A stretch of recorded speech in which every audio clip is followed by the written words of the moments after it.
Good morning, जय श्री कृष्ण। विद्यार्थी मित्रों, धोरण 9 विषय सामाजिक विज्ञान 5-6-11 भारतનું ન્યાયતંત્ર। સંઘ સરકારના બે અંગો ધારાસભા અને કારોબારનો અભ્યાસ કર્યા બાદ આપણે તેના ત્રીજા સ્વતંત્ર, નિષ્પક્ષ અને સરળ એકસૂત્રીય એવા વિશિષ્ટ અને ન્યાયતંત્ર વિશે વિગતે અભ્યાસ કરીશું। તો કે આપણે બધા અંગોમાં છે, બે અંગો છે એ આપણે ભણ્યા છે, ધારાસભા અને કારોબારનો અભ્યાસ કર્યો છે। હવે આપણે એના ત્રીજા સ્વતંત્ર, નિષ્પક્ષ અને સરળ એકસૂત્રીય એવા વિશિષ્ટ અંગોનો ન્યાય વિશે આપણે ચર્ચા કરીશું। તો કે ભારતની સંઘીય રાજ્ય પદ્ધતિમાં સમગ્ર દેશમાં એક જ સોપાનબંધ, સરળ અને એકસૂત્રીય ન્યાય પદ્ધતિ છે। તો કે આપણા ભારતમાં છે એ બધા દેશ એક જ સમાન છે, સોપાનબંધ, સરળ અને એકસૂત્રીય છે। ભારતના ન્યાયતંત્રની વ્યવસ્થા સુગંધિત પિરામિડ સ્વરૂપે જોવા મળે છે। ભારતનું ન્યાયતંત્ર કેવા સ્વરૂપમાં જોવા મળે છે? તો કે પિરામિડ તરીકે। આપણે ત્યાં એકસૂત્રીય ન્યાયતંત્રની રચના કરવામાં આવી છે। તદનુસાર કેન્દ્ર કક્ષાએ ટોચ પર દેશની સર્વોચ્ચ અદાલત સુપ્રીમ કોર્ટ હોય છે। તો કે ટોચ પર કઈ હોય છે? તો કે સર્વોચ્ચ અદાલત, એટલે આપણે કયા નામે ઓળખીએ છીએ? તો કે સુપ્રીમ કોર્ટ। જ્યારે તેની મધ્યમાં રાજ્ય કક્ષાએ વડી અદાલત આવે છે, હાઈકોર્ટ। જ્યારે તેના મધ્યમાં અને એના પછી છે એ રાજ્ય કક્ષાએ કઈ આવે છે? તો કે વડી અદાલત, હાઈકોર્ટ આવે છે। તેના તાંબા હેઠળ જિલ્લા કક્ષાએ અને તાલુકા કક્ષાએ સ્થાનિક અદાલતો અને તાંબા હેઠળની વિશિષ્ટ અદાલતો ટ્રાયલ ફોટો ઉપરાંત જુદી જુદી હેતુઓ માટે રચવામાં આવેલી ટ્યુબ્યુનલ છે। તો કે આપણે જોઈએ છે કે ટોચ પર છે એ સર્વોચ્ચ અદાલત છે, એની પછી વડી અદાલત આવે છે, એની પછી જિલ્લા અદાલત, તાલુકા અદાલત અને એની પછી આવે છે ટ્રાયલ અદાલત અને વિશિષ્ટ અદાલત આવે છે। ન્યાયતંત્રનું મહત્વ, તો કે ન્યાયતંત્ર છે એનું મહત્વ શું હોય છે એ આપણે જોશું। તો કે ભારતમાં નાગરિકોના હકોના રક્ષણ અને જતન કરવા તેમજ કેન્દ્ર અને રાજ્ય વચ્ચેના કે રાજ્ય વચ્ચેના કાર્ય વિભાજનને લગતી કોઈ વિસંવાદિતા સર્જાય તો તેના બંધારણની જોગવાઈ મુજબ ઉકેલ લાવીને સમાધાન કરવા માટે સમવાય તંત્રમાં તટસ્થ અને નિષ્પક્ષ ન્યાયતંત્રની આવશ્યકતા છે। તો કે ભારતના નાગરિક છે એને કોઈનું હકો, માણસોને કોઈના હકોનું રક્ષણ અને જતન કરવા કેન્દ્ર સરકાર આપણે છે કે ન્યાયતંત્રમાં જઈએ છે, ન્યાયતંત્રનો નિયમ આપણે માનતા હોય છે। બંધારણની સર્વોપરિતાને અસર ન થાય તેથી કોઈ કાયદાની કલમ કે જોગવાઈઓ બંધારણીય સુસંગતતા તપાસવા માટે તેના અર્થઘટન કરવા ન્યાયતંત્રનું મહત્વનું અંગ છે। તો કે જ્યારે પણ આપણે તેની અસર જોઈએ તો કાયદાનો કલમ શું છે, તેની જોગવાઈઓનું બંધારણ કેવું છે તે તપાસ કરવા માટેનું મહત્વનું પાસું ન્યાયતંત્ર ધરાવે છે। ધારાસભા અને કારોબારી દ્વારા બંધારણીય મર્યાદાઓનું ઉલ્લંઘન ન થાય તેની ચકાસણી કરવા માટે દેશમાં એક સ્વતંત્ર, તટસ્થ, નિષ્પક્ષ અને નિર્ભીક ન્યાયતંત્ર એ લોકશાહી આધારશિલા છે। ન્યાયિક પ્રક્રિયામાં સતી કે વિલંબ ન થાય અને નાગરિકોને ઝડપી, શરતો અને સમાન ન્યાય મળે તો જ બંધારણનો હેતુ સરે છે। તો કે નાગરિકને છે પોતાના ન્યાય મળે, તે ન્યાય પણ જલ્દી, સસ્તો અને સમાન મળે તે હેતુ સરે હોય છે, તે જરૂરી છે। કારોબારી અને સજાગ ધારાસભા હોય ત્યાં ન્યાયતંત્ર સક્રિય રહે અને હર હંમેશ જરૂરી છે। કારોબાર અને સજાગ સભા હોય ત્યાં ન્યાયતંત્ર છે એ સક્રિય હોય છે। પરંતુ કેટલીક વખત કારોબાર અને વહીવટ કારોબારની નિષ્પક્ષતા અને બેજવાબદારીપણાને કારણે તથા ધારાસભાની આપખુદશાહીના પરિણામે જાગૃત, નિડર, સ્વતંત્ર, નિષ્પક્ષ એવા ન્યાયતંત્રની ન્યાયિક સક્રિય દર્શાવાય છે। તો કે આપણા છે એ કેટલીક વખતે કારોબારના વહીવટના કારણે ધારાસભ્ય છે એ જાગૃત, નિડર રહે છે। સર્વોચ્ચ અદાલતને કયા નામે ઓળખવામાં આવે છે? Supreme court. દેશના ન્યાયતંત્રમાં તેના સૌથી ટોચના સ્થાને સર્વોચ્ચ અદાલત આવે છે।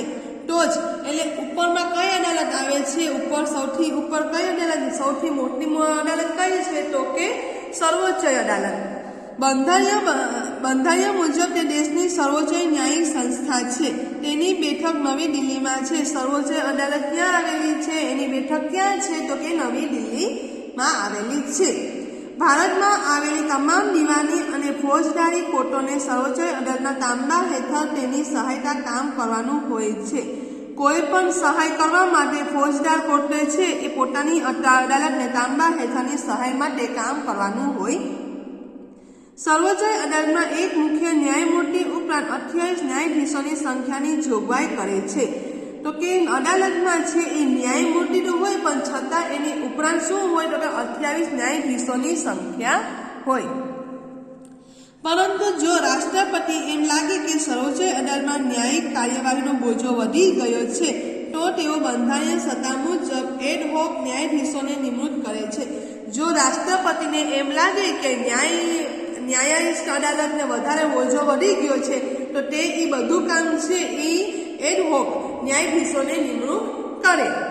સર્વોચ્ચ અદાલતના વરિષ્ઠ ન્યાયાધીશોની નિમણૂક શ્રેષ્ઠ સિનિયોરિટીના ધોરણે થાય છે. મુખ્ય ન્યાયમૂર્તિ સિવાયના અન્ય ન્યાયાધીશોની નિમણૂકમાં મુખ્ય ન્યાયમૂર્તિ અને વરિષ્ઠ ન્યાયાધીશો માટે હંમેશા ચર્ચા વિચારણા કરીને કરવામાં આવે છે. તો કે કોઈ પણ કેસ હોય, કોઈ પણ ન્યાયમાં કોર્ટે જતા હોય સુપ્રીમ કોર્ટમાં, તો પોતાના નાગરિકના સિવાયના અન્ય વ્યક્તિઓની ન્યાયાધીશના નિમણૂકના ખૂબ ન્યાયમૂર્તિનું વરિષ્ઠ કાર્ય કરે છે, તેને પૂછપરછ કરે છે. લાયકાત: સર્વોચ્ચ અદાલતના ન્યાયાધીશ તરીકે નિમણૂક પામનારી વ્યક્તિ ભારતની નાગરિક હોવી જોઈએ. શું છે તો કે ભારતના નાગરિક હોવું જ જોઈએ, બહારનું હોવું જોઈએ નહીં. તેમજ ભારતની કોઈ પણ વડી અદાલતમાં ન્યાયાધીશ તરીકે ઓછામાં ઓછા 5 વર્ષ સુધી સેવા બજાવતી હોય. તો કે ભારતની કોઈ પણ વડી અદાલતમાં છે ને ઓછામાં ઓછા 5 વર્ષનો સુધી તેને બજાવી સેવા કરી હોય. કોઈ પણ વડી અદાલતમાં ઓછામાં ઓછા 10 વર્ષ સુધી વકીલ તરીકે વકીલાતનો અનુભવ ધરાવતો હોય. તો કે કોઈ પણ વડીલ છે એને ઓછામાં ઓછા 10 વર્ષનું વકીલનું કામ કરેલું હોવું જોઈએ. રાષ્ટ્રપતિના મત મુજબ તે નામાંકિત ન્યાયવિદ કે પ્રસિદ્ધ કાયદાશાસ્ત્રી હોવા જોઈએ. એ પોતે છે રાષ્ટ્રપતિના મત મુજબ તે પ્રસિદ્ધ કાયદાશાસ્ત્રી હોવા જોઈએ. તે વ્યક્તિ 65 વર્ષ કે તે કરતાં વધુ ઉંમર ધરાવતી ન હોવી જોઈએ. 65 વર્ષથી નીચો હોવો જોઈએ, મોટી ઉંમર હોવી જોઈએ નહીં. આમ સર્વોચ્ચ અદાલતના ન્યાયમૂર્તિઓની નિવૃત્તિમય મર્યાદા 65 વર્ષની છે. ત્યાં સુધી તે હોદ્દો પર રહી શકે છે. ત્યાંની અદાલતના ન્યાયમૂર્તિઓ છે એ 65 વર્ષ સુધી જ છે, ત્યાં સુધી તેનો હોદ્દો હોય, પછી હોય નહીં. સમયાવધિ: સર્વોચ્ચ અદાલતના ન્યાયાધીશની નિવૃત્તિ વય 65 વર્ષ નિર્ધારિત કરવામાં આવે છે. વ્યક્તિની ઉંમર 65 વર્ષ છે એ નિર્ધારિત કરેલી છે. જો કે સંસદ તેના કાયદો ઘડીને ફેરફાર કરી શકે છે. સંસદ છે એ પોતાનો કાયદો છે એ ફેરફાર પણ કરી શકે. નિવૃત્ત બાદ તેઓ ભારતની કોઈ પણ અદાલતમાં વકીલાત કરી શકતા નથી, પરંતુ અસાધારણ સંજોગોમાં કે પ્રસંગોમાં તપાસ માટે નિમાયેલ તપાસ પંચોની કામગીરી તેઓ કરી શકે છે.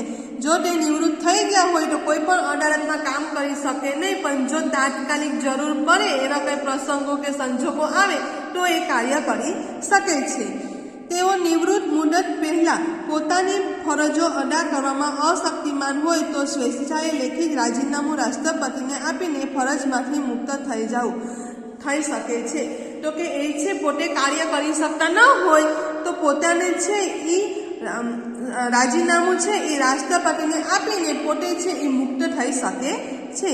પરંતુ પોતાની અયોગ્યતા સાબિત થવાની, ગેરવર્તણૂક અને બિનકાર્યક્ષમતાને કારણે પદ પરથી દૂર કરવાના સંજોગોમાં તેમજ બંધારણીય મર્યાદાઓમાં ભંગ કરવાના કાયદેસર કે ગંભીર ગેરરીતિ કે ભ્રષ્ટાચાર આચરવામાં આક્ષેપો તેમની સામે સંસદમાં મહાભિયોગની કાર્યવાહીની ન્યાયાધીશને હોદ્દા પરથી બરતરફ કરી શકાય છે. તે પોતાની કાર્યવાહી આ પ્રમાણે કાર્ય કરે છે. તો કે જ્યારે ન્યાયાધીશના વ્યક્તિ હોય એ પોતાના કાર્ય છે એ ગંભીર રીતે ભ્રષ્ટાચાર રીતે છે એ સંસદમાં મહાભિયોગની કાર્યવાહી ન્યાયાધીશનો હોદ્દો કરી શકે છે. દરેક ગૃહે તે ગૃહની કુલ સભ્ય સંખ્યાની બહુમતીના તથા તે ગૃહમાં હાજર રહીને મત આપનાર ઓછામાં ઓછા 2/3 સભ્યોની બહુમતીનો ટેકાવાળું નિવેદનને રાષ્ટ્રપતિ સમક્ષ જે તે સત્રમાં રજૂ કરાયેલા હોય તે પરથી રાષ્ટ્રપતિના હુકમને આધારે હોદ્દો પરથી દૂર કરી શકાય છે. તો કે દરેક વ્યક્તિ છે સંસદમાં કેટલા વ્યક્તિ છે, કેટલા નહીં, કેટલા હાજર રહે છે, તે બધું ગણીને છે એ રાષ્ટ્રપતિ છે પોતાનો હુકમ હોદો કરે છે. સંસદ ન્યાયાધીશના ગેરવર્તન અંગેનું નિવેદન રજૂ કરવા માટેની અને તપાસની કાર્યવાહી તેમજ સાબિતી માટેની કાર્યવાહીનું નિયંત્રણ કરશે. સાબિતી ન્યાયાધીશને સંસદમાં હાજર રહીને પોતાના બચાવમાં પોતાનું નિવેદન રજૂ કરવાની તક આપવામાં આવે છે. પોતાથી કોઈ કાર્ય અરીતે થયું હોય તો પોતાને બચાવવાનું પોતાનું નિવેદન છે એ રજૂ કરી શકે. સર્વોચ્ચ અદાલતના ન્યાયમૂર્તિઓનો હોદ્દો ગ્રહણ કરતા પહેલા રાષ્ટ્રપતિ હોદ્દાની ગુપ્તતા અને બંધારણ પ્રત્યે વફાદાર રહેવાના શપથ લેવડાવે છે અને તેઓએ પ્રતિજ્ઞા પત્ર પર સહી કરવી પડે છે. પોતાને છે એ સર્વોચ્ચ અદાલતના હોદ્દા પરથી તે પોતે છે એ પ્રતિજ્ઞા પત્રમાં સાઇન પર કરે છે. સર્વોચ્ચ અદાલતની સત્તાઓ અને કાર્યક્ષેત્ર. સર્વોચ્ચ અદાલતની સત્તાઓ અને કાર્યક્ષેત્ર. ભારતની સર્વોચ્ચ અદાલત દુનિયાની કોઈ પણ સર્વોચ્ચ અદાલતો કરતાં વિશેષ સત્તાઓ અને વિશાળ કાર્યક્ષેત્ર ધરાવે છે. તો કે છે ભારતની સર્વોચ્ચ અદાલત છે એ દુનિયાની કોઈ પણ સર્વોચ્ચ અદાલત કરતાં વિશેષ, અલગ છે, વિશાળ છે એ કાર્યક્ષેત્ર ધરાવે છે. આ કાર્યક્ષેત્રને મૂળભૂત ક્ષેત્રાધિકાર, વિવાદ ક્ષેત્રાધિકાર, સલાહકારી ક્ષેત્રાધિકાર એમ 3 પ્રકારમાં વહેંચે છે. કાર્યક્ષેત્ર છે એ 3 પ્રકારમાં વહેંચે છે. તો કે છે મૂળભૂત ક્ષેત્રાધિકાર, વિવાદ ક્ષેત્રાધિકાર અને સલાહકારી ક્ષેત્રાધિકાર. હવે આપણે પહેલું જોશું, એમાં મૂળભૂત ક્ષેત્રાધિકાર. જ્યારે અદાલતને સૌપ્રથમ જ તર્ક સાંભળીને નિર્ણય આપવાની સત્તા હોય તેને મૂળ અધિકાર ક્ષેત્ર કહેવામાં આવે છે. જ્યારે અદાલતને છે કોઈ પણ વ્યક્તિનો કેસ સાંભળી અને સીધો એનો નિર્ણય લેવામાં આવે તેને મૂળ અદાલત કહેવામાં આવે છે, મૂળ ક્ષેત્રાધિકાર કહેવામાં આવે છે. કેસનો નિર્ણય કરવાની સત્તા જે અન્ય કોઈ અદાલતને નથી તે સર્વોચ્ચ અદાલતને છે. આ અધિકાર ક્ષેત્રના નીચેના પક્ષકારો હોવા જોઈએ જેમના વિવાદ નિરાકરણ કરવાની સત્તા ધરાવે છે. સંઘ સરકાર અને એક કે તેથી વધુ રાજ્યો વચ્ચેના ઝઘડા કે વિવાદનું નિવારણ કરવાની સત્તા ધરાવે છે. તો કે સંઘ સરકાર એમ એક કે તેથી વધુ રાજ્ય હોય એના ઝઘડા અને વિવાદનું સત્તા ધરાવે છે. એક તરફ ભારત સરકાર અને એક કે તેથી વધુ રાજ્ય, બીજી તરફ એક કે તેથી વધુ અન્ય રાજ્યો વચ્ચેના મતભેદો કે તકરારોને સંઘર્ષનો ઉકેલ લાવવાની સત્તા છે. મૂળભૂત સત્તામાં છે એ પોતે છે ભારત સરકારની સામે કોઈ બીજા રાજ્યો હોય કે રાજ્યોની સામે કોઈ બીજા અન્ય રાજ્યો હોય તો તેનો તકેદાર અને સંઘર્ષ ઉકેલવાની સત્તા છે એ મૂળભૂત ક્ષેત્રાધિકાર છે. 2 કે તેથી વધુ રાજ્યો વચ્ચેની એટલે કે રાજ્યો વચ્ચેની તકરારો કે ઝઘડાઓના સંદર્ભે ચુકાદો આપવાની સંપૂર્ણ સત્તા ધરાવે છે. મૂળભૂત ક્ષેત્રાધિકારમાં છે કે 2 કે તેથી રાજ્યો વચ્ચે છે રાજ્ય વચ્ચે કોઈ પણ ઝઘડા થયા હોય તો એને એ સંપૂર્ણ રીતે સત્તા આપે છે. સર્વોચ્ચ અદાલતને સંઘ સરકારના કોઈ પણ કાયદાને કે બંધારણીય કાયદેસરને લગતા તમામ પ્રશ્નો અંગેના ચુકાદા આપવાનો અધિકાર છે. પોતે છે એ સજા માટે પોતે જ પ્રશ્નો અંગેના ચુકાદા કરવાનો અધિકાર મૂળભૂત અધિકારને છે. આ અદાલતને નાગરિકોના મૂળભૂત હકોના રક્ષણ અને જતન કરવાની સત્તા ઉપરાંત મૂળભૂત હકોના ભંગ બદલ હાજર હુકમ, અધિકાર હુકમ અને પ્રતિબંધ હુકમ વગેરે બહાર પાડવાની સત્તા છે. તો કે આ અદાલત છે એમાં ભંગ બદલ અધિકાર હુકમ અને પ્રતિબંધ હુકમનું બહાર પાડવાની સત્તા છે. રાજ્ય વચ્ચેના કે રાજ્ય વચ્ચેના નદીના પાણીની વહેંચણી ઉપયોગ બાબતને વિવાદોના ઉકેલવાની સત્તા સર્વોચ્ચ અદાલતની હુકમ બહાર છે. તે માટે અલગ પાણી ન્યાય પંચ ચુકાદો આપે છે. સર્વોચ્ચ અદાલતના ચુકાદાઓ અંતિમ હોય છે અને અન્ય પડકારે શકતા નથી. તે બધા માટે શિરોમાન્ય આપે છે.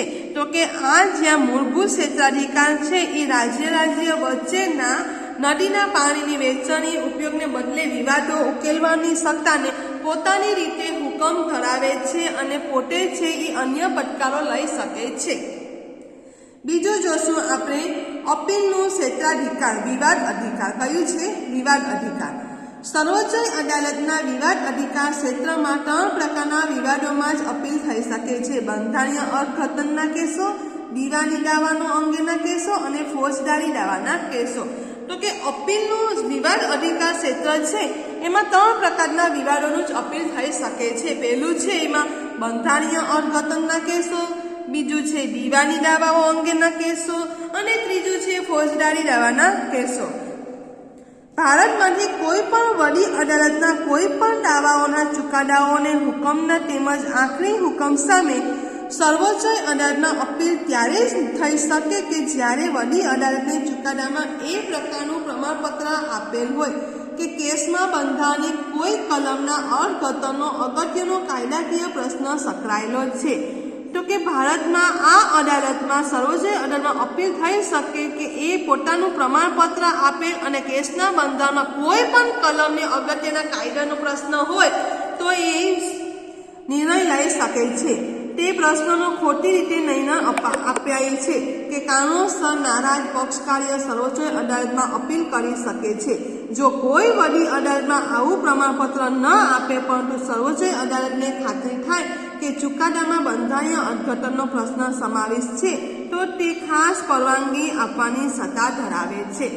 તો કે કોઈના કારણોસર નારાજ હોય અદાલતમાં અપીલ કરી પોતાનું પ્રમાણપત્ર ન આપે તો સર્વોચ્ચ અદાલત ખાતરી અને નુકસાન માટે સમાવેશ થાય છે।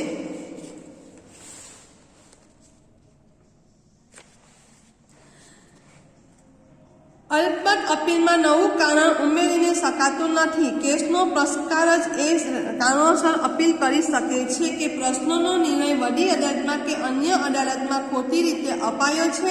જે વ્યક્તિ વડી અદાલતની કાર્યવાહીમાં પક્ષકાર તરીકે હોય તે જ વ્યક્તિ સર્વોચ્ચ અદાલતમાં અપીલ કરી શકે છે। તો કે આપણે છે કોઈ પણ અદાલતમાં ખોટી રીતે આપણે પ્રશ્નનો નિર્ણય લેવામાં આવ્યો હોય કે એ વડી અદાલતમાં છે એ પક્ષકાર તરીકે તેનો નિર્ણય લઈ શકે છે। દીવાની કેસોમાં વડી અદાલત એવું પ્રમાણપત્ર આપે કે કેસ વ્યાપક મહત્તા ધરાવે છે અને તેમાં કાયદાના અર્થઘટનનો મહત્વનો પ્રશ્ન સમાવેશ છે અને તે પ્રશ્નનો નિર્ણય સર્વોચ્ચ અદાલત કરે છે તે જરૂરી છે। ત્યારે સર્વોચ્ચ અદાલતમાં અપીલ થઈ શકે છે। કોઈ પણ વડી અદાલતના 1 લાખથી વધુ રકમના દીવાની દાવાઓની ચુકાદા કે નિર્ણય વિરુદ્ધ સર્વોચ્ચ અદાલતમાં અપીલ થઈ શકે છે। તો કે દીવાની કેસોમાં છે એ પોતે કોઈ પણ કેસમાં પ્રમાણપત્ર અર્થઘટનના નિર્ણય સર્વોચ્ચ અદાલતે જરૂરી કરે છે અને અદાલતમાં અપીલ થઈ શકે પણ છે। કોઈ પણ વ્યક્તિ છે એ 1 લાખથી વધુ રકમના દીવાની દાવાઓનું ચુકાદાની ફી છે। ફોજદારી કેસોમાં નીચલી અદાલતે આરોપીને મૃત્યુદંડની સજામાંથી મુક્ત કર્યો હોય પરંતુ વડી અદાલતને આરોપની મૃત્યુદંડની સજા ફરમાવી હોય ત્યારે જ અપીલ થઈ શકે છે। તો કે ફોજદારી કેસોમાં છે એ કોઈ પણ આરોપીને મૃત્યુદંડની સજા આપી હોય પરંતુ જો અદાલતમાંથી એ ના આપી હોય તો એ અપીલ થઈ શકે નહીં। વડી અદાલતે પોતાના તાંબા હેઠળ નીચલી અદાલતમાંથી કોઈ કેસ પોતાની પાસે પાછો લઈને આરોપીને મૃત્યુદંડની સજા ફરમાવી હોય એવું પ્રમાણપત્ર આપેલ હોય કે સર્વોચ્ચ અદાલતમાં અપીલ કરવા માટે યોગ્ય કેસ છે। તો કે કોઈ પણ વ્યક્તિને મૃત્યુદંડની સજા ફરમાવવામાં આવતી હોય તો એનું પ્રમાણપત્ર છે એ સર્વોચ્ચ અદાલતમાં છે એ અપીલ કરવું જોઈએ। પુનઃ વિચાર માટે યોગ્ય છે ત્યારે અપીલ થઈ શકે છે। સર્વોચ્ચ અદાલત પોતાના આપેલ ચુકાદાઓને પોતે જ પુનરાવર્તનનું પુનઃ સમીક્ષા કરી શકે છે। અન્ય કોઈ પણ અદાલતમાં ચાલતા કેસને પોતાની અદાલતમાં તકબીર ટ્રાન્સફર કરી શકે છે। સંસદ કાયદા ઘડીને આ અદાલતની સત્તા અધિકારનો વધારો કરી શકાય છે। સલાહ ક્ષેત્રાધિકારી જો રાષ્ટ્રપતિને અમુક ચોક્કસ બાબતો કે પ્રશ્નો જેમ કે અગત્યના કાયદાકીય પ્રશ્ન અથવા જાહેર હિતના સ્પર્શનો કોઈ મુદ્દો હોય તેમાં સર્વોચ્ચ અદાલતના અભિપ્રાય લેવાનું યોગ્ય લાગે તો તે પ્રશ્ન રાષ્ટ્રપતિ સર્વોચ્ચ અદાલતને વિચારવા માટે મોકલી શકે છે કે જો રાષ્ટ્રપતિને અમુક ચોક્કસ બાબતોના પ્રશ્નો જેમ કે અગત્યના કોઈ પણ કાર્યના પ્રશ્નો જાહેર હિતના સ્પર્શના કોઈ પણ મુદ્દો હોય તો તે છે એ સર્વોચ્ચ અદાલતને વિચાર માટે મોકલી શકે। આ જોગવાઈ હેઠળ કાયદાનો પ્રશ્ન, હકીકતનો કોઈ પ્રશ્ન, બંધારણીય અર્થઘટનનો કોઈ પ્રશ્ન, કોઈ ખરડાની કાયદેસરના પ્રશ્નો અને રાષ્ટ્રપતિ સર્વોચ્ચ અદાલતની સલાહ મેળવી શકે છે। તો તો કે રાષ્ટ્રપતિને કોઈ પણ કાયદાનો કે કોઈ પણ પ્રશ્ન હોય તો એ સર્વોચ્ચ અદાલતમાં છે એ પોતે પૂછી શકે છે, પોતે સલાહ લઈ શકે છે. પરંતુ જો સર્વોચ્ચ અદાલતને વિચારધારા હેઠળ મોકલેલ પ્રશ્ન પર વિચારણા કે અભિપ્રાય આપવાનું યોગ્ય ન જણાય તો સર્વોચ્ચ અદાલત તે રાષ્ટ્રપતિને પરત મોકલી શકે છે. જો સર્વોચ્ચ અદાલતને છે એ પ્રશ્ન વિચારધારા યોગ્ય ન લાગે, એમ થાય કે આ અલગ છે, તો એ રાષ્ટ્રપતિને છે પાછા પ્રશ્ન મોકલી શકે છે. અને જો અભિપ્રાય કે સલાહ આપે તો તે સલાહ કે અભિપ્રાય રાષ્ટ્રપતિ માનવા માટે બંધારણ કરતા નથી. અન્ય સત્તાઓ, તો કે હવે જોશું આપણે અન્ય સત્તાઓ. સર્વોચ્ચ અદાલતને અગાઉ આપેલ પોતાના નિર્ણય કે ચુકાદાની પુનઃ સમીક્ષા કરવાની સત્તા છે. સર્વોચ્ચ અદાલત સરનામાની થેન્ક યુ વિદ્યાર્થી